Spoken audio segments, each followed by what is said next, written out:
ओम शांति। 31 अक्टूबर 2024 के ईश्वरीय महावाक्य। पहले एक नज़र मुरली के मुख्य पॉइंट पर। बाबा ने कहा, बहुत ऊंच से ऊंच भगवान के हम बच्चे भी ऊंच से ऊंच ठहरे ना। बातचीत चलन कैसी रॉयल होनी चाहिए। पाप चलन से समझते हैं यह तो बिल्कुल ही वर्थ नाटे ए पेनी है। मेरा बच्चा कहलाने का भी हकदार नहीं। कोई ऐसे हैं जो बिल्कुल समझते नहीं। बेहद का बाप हमको समझा रहे हैं, वह निश्चय नहीं, नशा नहीं। तुम बच्चों का दिमाग कितना ऊंच होना चाहिए। बाप कहते हैं, सबको मेरा परिचय देते रहो, सर्विस से ही शोभा पाएंगे, तभी बाप की दिल पर चढ़ेंगे। बाप के बच्चे बनकर और बाप की बायोग्राफी को न जाने ऐसा भुटुटू कभी देखा। न जानने के कारण कह देती वह सर्वव्यापी है। और फिर बाबा ने कहा, वह तो समझते हैं गीता का भगवान श्री कृष्ण है, तो श्री कृष्ण ही पढ़ाता होगा। अच्छा, श्री कृष्ण भी समझो तो भी कितनी ऊंच अवस्था होनी चाहिए। यह मनुष्य मत और ईश्वरीय मत का कंट्रास्ट बहुत जरूरी है। तुम मनुष्य थे तो आसुरी मत थी और अभी ईश्वरीय मत मिलती है। याद की यात्रा तो चलते फिरते हो सकती है। ज्ञान और योग दोनों ही बहुत सहज है। अलप का है ही एक अक्षर। भक्ति मार्ग के तो ढेर शास्त्र है। इकट्ठा करो तो सारा घर शास्त्रों से भर जाए।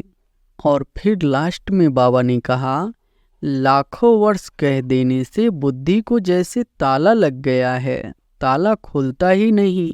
ऐसा ताला लगा हुआ है जो इतनी सहज बात भी समझते नहीं है। माताओं को खड़ा होना चाहिए। तुम्हारा ही गायन है वंदे मातरम। धरती को वंदे मातरम नहीं कहा जाता है, वंदे मातरम मनुष्य को कहा जाता है। बंधन है, ऐसे कहने वाले रीढ़ बकरियां हैं। गवर्नमेंट कभी कह नहीं सकेगी तुम ईश्वरीय सर्विस न करो। बात करने की हिम्मत चाहिए ना। कोई प्रश्न पूछते हैं, देवताएं गिरते क्यों हैं। अरे, यह चक्र फिरता रहता है। पुनर्जन्म लेते लेते नीचे तो उतरेंगे ना। चक्र तो फिरना ही है। और अब सुनते हैं महावाक्यों को विस्तार से। मुरली का सार है, मीठे बच्चे, ऑर्डर करो कि हे भूतों, तुम हमारे पास आ नहीं सकते। तुम उनको डराओ तो वह भाग जाएंगे। प्रश्न है, ईश्वरीय नशे में रहने वाले बच्चों के जीवन की शोभा क्या है। उत्तर है, सर्विस ही उनके जीवन की सेवा है। जब नशा है कि हमें ईश्वरीय लॉटरी मिली है तो सर्विस का शौक होना चाहिए। परंतु तीर तब लगेगा जब अंदर कोई भी भूत नहीं होगा। दूसरा प्रश्न है, शिव बाबा का बच्चा कहलाने के हकदार कौन है। उत्तर है, जिन्हें निश्चय है कि भगवान हमारा बाप है। हम ऐसे ऊंचे से ऊंचे बाप के बच्चे हैं। ऐसे नशे में रहने वाले लायक बच्चे ही शिव बाबा का बच्चा कहलाने के हकदार है। अगर कैरेक्टर ठीक नहीं, चलन रॉयल्टी की नहीं हो तो वह शिव बाबा का बच्चा नहीं कहला सकते। ओम शांति। शिव बाबा याद है, स्वर्ग की बादशाही याद है। यहाँ जब बैठते हो तो दिमाग में आना चाहिए, हम बेहद के बाप के बच्चे हैं और नित्य बाप को याद करते हैं। याद करने बिगर हम वर्षा ले नहीं सकते। काहे का वर्षा, पवित्रता का, तो उनके लिए ऐसा पुरुषार्थ करना चाहिए। कभी भी कोई बिगाड़ की बात हमारे आगे आ नहीं सकती। सिर्फ विकार की भी बात नहीं, एक भूत नहीं, परंतु कोई भी भूत आ नहीं सकता। ऐसा शुद्ध अहंकार रहना चाहिए। बहुत ऊंच से ऊंच भगवान के हम बच्चे भी ऊंच से ऊंच ठहरे ना। बातचीत चलन कैसी रॉयल होनी चाहिए। बाप चलन से समझते हैं यह तो बिल्कुल ही वर्थ नाटे पेनी है। मेरा बच्चा कहलाने का भी हकदार नहीं। लौकिक बाप को भी नालायक बच्चे को देख अंदर में ऐसे होता है यह भी बाप है। बच्चे जानते हैं बाप हमको शिक्षा दे रहे हैं, परंतु कोई कोई ऐसे हैं जो बिल्कुल समझते नहीं। बेहद का बाप हमको समझा रहे हैं, वह निश्चय नहीं, नशा नहीं। तुम बच्चों का दिमाग कितना ऊंच होना चाहिए। हम कितने ऊंच बाप के बच्चे हैं। बाप कितना समझाते हैं। अंदर में सोचो हम कितनी ऊंचे से ऊंच बाप के बच्चे हैं। हमारा कैरेक्टर कितना ऊंच होना चाहिए। जो इन देवी देवताओं की महिमा है वह हमारी होनी चाहिए। प्रजा की थोड़े ही महिमा है। एक लक्ष्मी नारायण को ही दिखाया है, तो बच्चों को कितनी अच्छी सर्विस करनी चाहिए। इन लक्ष्मी नारायण दोनों ने यह सर्विस की है ना। दिमाग कितना ऊंचा चाहिए। कई बच्चों में तो कोई फर्क ही नहीं, माया से हार खा लेते हैं तो और ही जास्ती बिगड़ जाते हैं। नहीं तो अंदर में कितना नशा रहना चाहिए। हम बेहद के बाप के बच्चे हैं। बाप कहते हैं सबको मेरा परिचय देते रहो, सर्विस से ही शोभा पाएंगे, तभी बाप की दिल पर चढ़ेंगे। बच्चा वह जो बाप की दिल पर चढ़ा हुआ हो। बाप का बच्चों पर कितना लव होता है। बच्चों को सिर पर चढ़ाते हैं, इतना मोह होता है, परंतु वह तो है हद का मायावी मोह। यह तो है बेहद का। ऐसा कोई बाप होगा जो बच्चों को देख खुश न हो। माँ बाप को तो अथाह खुशी होती है। यहाँ जब बैठते हो तो समझना चाहिए बाबा हमको पढ़ाते हैं। बाबा हमारा ओबीडिएंट टीचर है। बेहद के बाप ने जरूर कोई सर्विस की होगी, तब तो गायन है ना।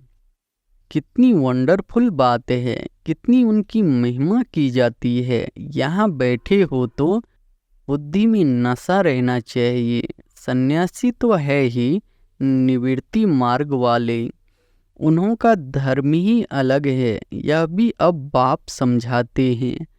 तुम थोड़े ही जानते थे सन्यासी मार्ग को। तुम तो गृहस्थ आश्रम में रहते भक्ति आदि करते थे, तुमको फिर ज्ञान मिलता है। उनको तो ज्ञान मिलने का है नहीं। तुम कितना ऊंच पढ़ते हो और बैठे कितनी साधारण हो। नीचे दिलवारा मंदिर में भी तुम नीचे तपस्या में बैठे हो। ऊपर में वैकुंठ खड़ा है। ऊपर वैकुंठ को देख मनुष्य समझते हैं स्वर्ग ऊपर ही होता है। तो तुम बच्चों के अंदर में यह सब बातें आनी चाहिए कि यह स्कूल है, हम पढ़ रहे हैं। कहाँ चक्र लगाने जाते हो तो भी बुद्धि में यह ख्यालात चले तो बहुत मजा आएगा। बेहद के बाप को तो दुनिया में कोई नहीं जानते। बाप के बच्चे बनकर और बाप की बायोग्राफी को न जाने ऐसा भुट्टू कभी देखा। न जानने के कारण कह देते वह सर्वव्यापी है। भगवान को ही कह देते आपे ही पूज्य, आपे ही पुजारी। तुम बच्चों को अंदर में कितनी खुशी होनी चाहिए। हम कितने ऊंच पूज्य थे, फिर हम ही पुजारी बने हैं। जो शिव बाबा तुमको इतना ऊंच बनाते हैं, फिर ड्रामा अनुसार तुम ही उनकी पूजा शुरू करते हो। इन बातों को दुनिया थोड़े ही जानती है कि भक्ति कब शुरू होती है। बाप तुम बच्चों को रोज रोज समझाते रहते हैं। यहाँ बैठे हो तो अंदर में खुशी होनी चाहिए ना। हमको कौन पढ़ाते हैं?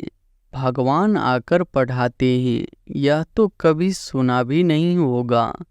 वह तो समझते हैं गीता का भगवान श्री कृष्ण है, तो श्री कृष्ण ही पढ़ाता होगा।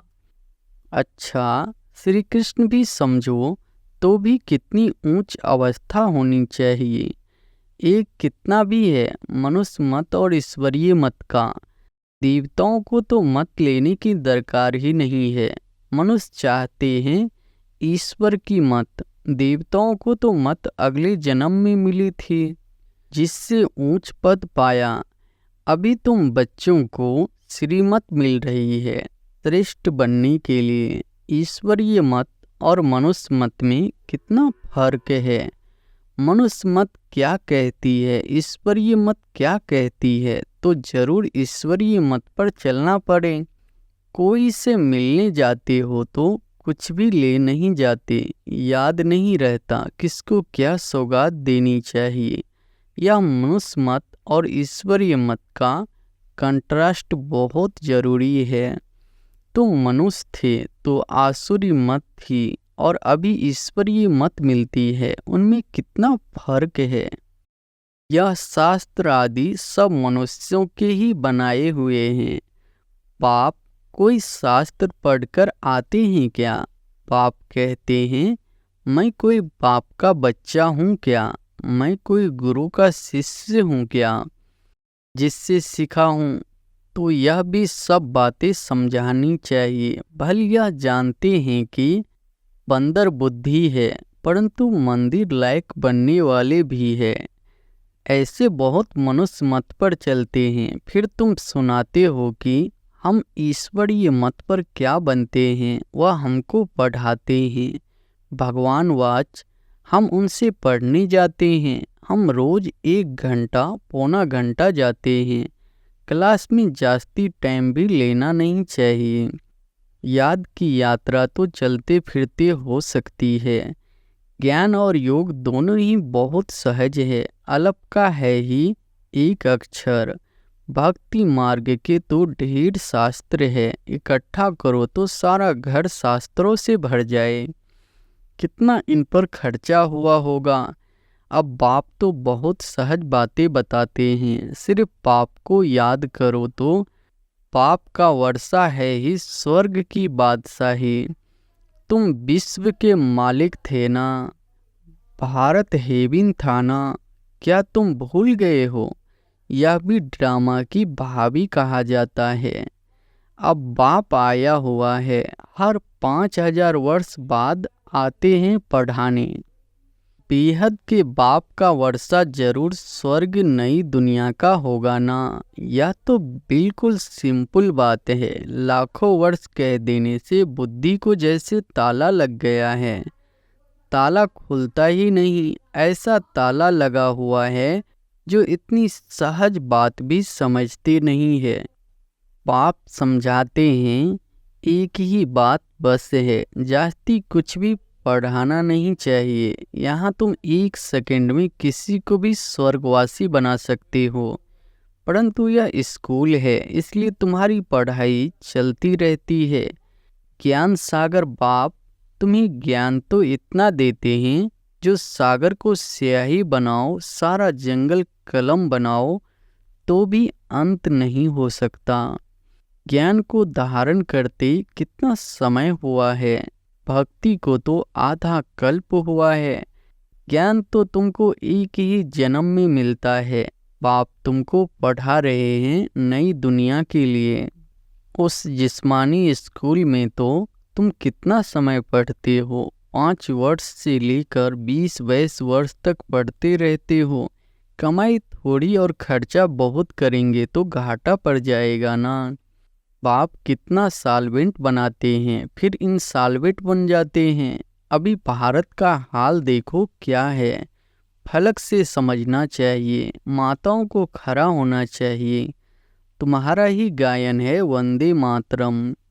धरती को वंदे मातरम नहीं कहा जाता है, वंदे मातरम मनुष्यों को किया जाता है।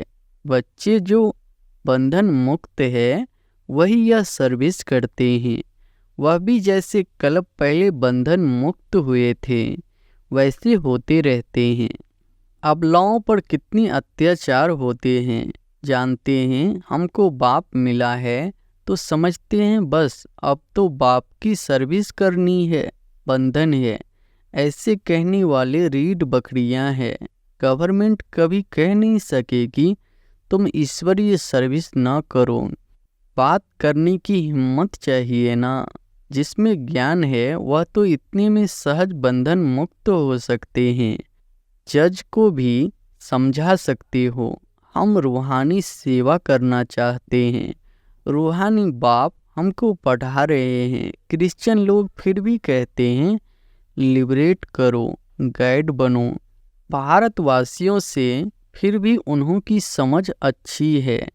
तुम बच्चों में जो अच्छे समझदार है उनको सर्विस का बहुत शौक रहता है। समझते हैं ईश्वरीय सर्विस से बहुत लॉटरी मिलनी है। कई तो लॉटरी आदि को समझते ही नहीं। वहाँ भी जाकर दास दासियाँ बनेंगे। तिल में समझते हैं अच्छा दासी ही सही, चंडाल ही सही, स्वर्ग में तो होंगे ना। उन्हों की चलन भी ऐसी देखने में आती है। तुम समझते हो बेहद का बाप हमको समझा रहे हैं या दादा भी समझाते हैं। बाप इन द्वारा बच्चों को पढ़ा रहे हैं।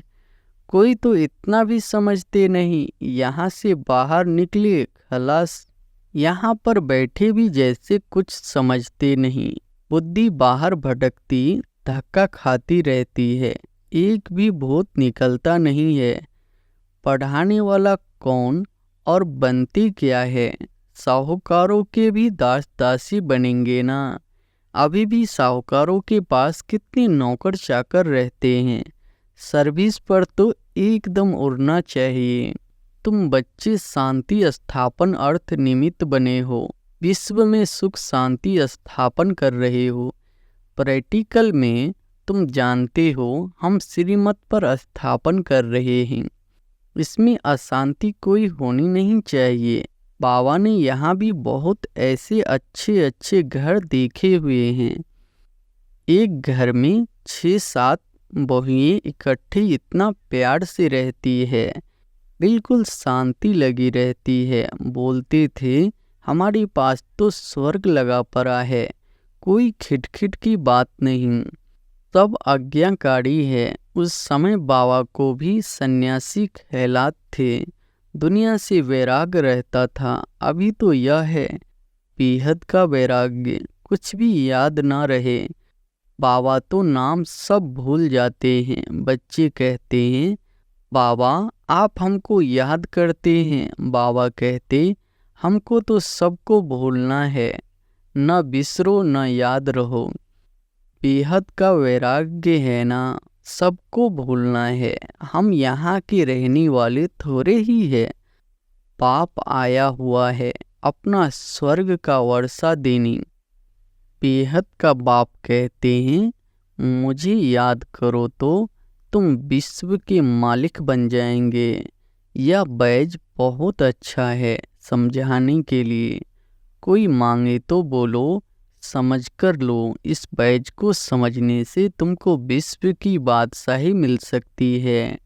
शिव बाबा इस ब्रह्मा द्वारा डायरेक्शन देते हैं मुझे याद करो तो तुम यह बनेंगे। गीता वाले जो है वह अच्छी रीति समझ लेंगे। जो देवता धर्म के होंगे कोई कोई प्रश्न पूछते हैं देवताएं गिरते क्यों है।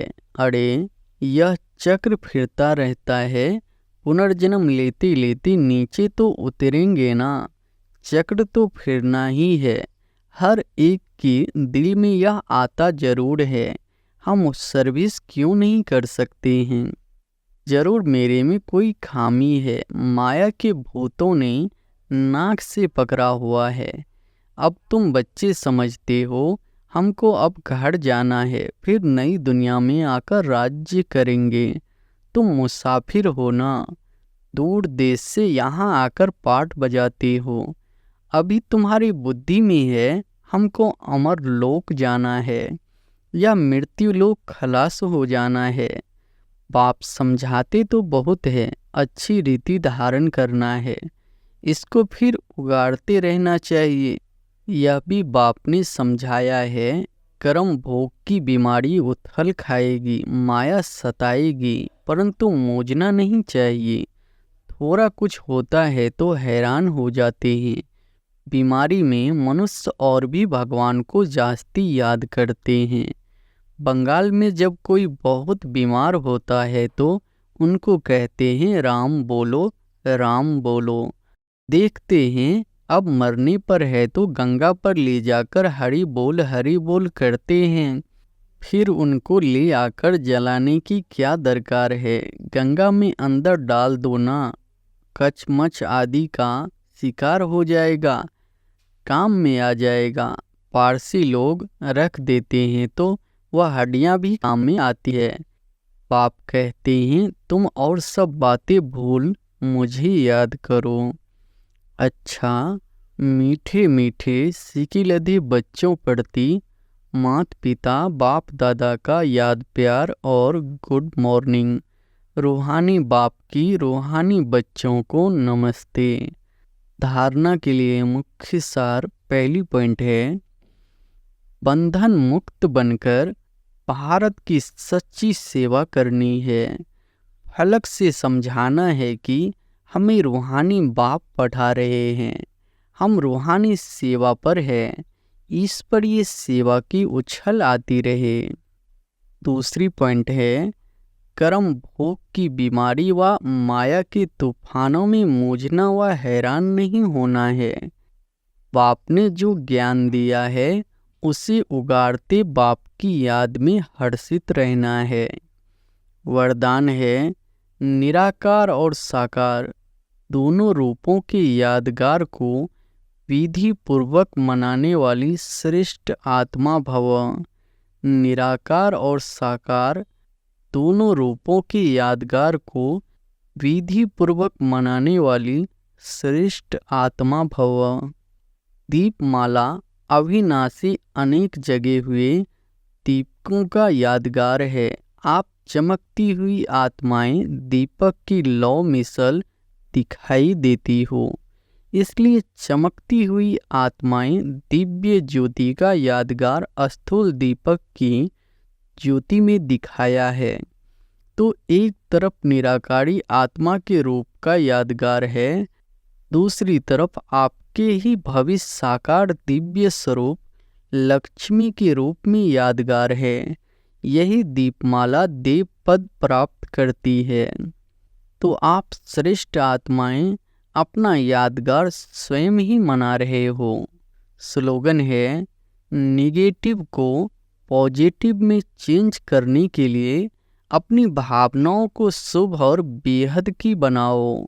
निगेटिव को पॉजिटिव में चेंज करने के लिए अपनी भावनाओं को शुभ और बेहद की बनाओ। अच्छा, ओम शांति।